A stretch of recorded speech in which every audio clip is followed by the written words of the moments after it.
Il-Commonwealth Games Business Conference iffukat fuq numru ta' temi, fosthom l-impjieg, l-infrastruttura u s-servizzi finanzjarji.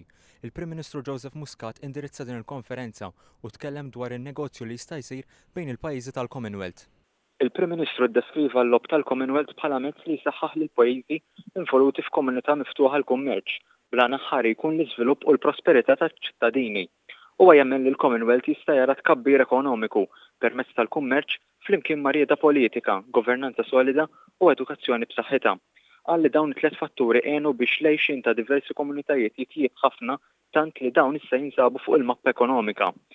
Għamel referenza għal proposta Maltija dwar l-iżvilupp tal-Commonwealth Trade Financing Facility li jista' joffri bażi għall-assistenza finanzjarja lil pajjiżi tal-Commonwealth, bażi li se tippromovi iżjed toroq tan-negozji u tgħin pajjiżi żgħar tal-Commonwealth jintegraw ruħhom fl-ekonomija globali. Madankollu, il-Prim Ministru Malti saħaq li hemm bżonn ta' organizzazzjoni tal-Commonwealth iżjed b'saħħitha.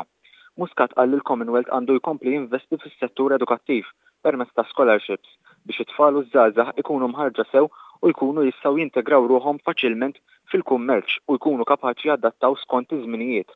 Semma wkoll kif it-turiżmu sostenibbli huwa ċentrali għal ħafna ekonomiji tal-Commonwealth u jemmen li l-ħidma għandha tkun immirata li tigwadanja kontinwament fil-waqt li timmassimizza l-potenzjal tar-riżorsi. Wara l-konferenza huwa kellu laqgħa mal-ewwel Ministru Skoċċiż Alex Salmond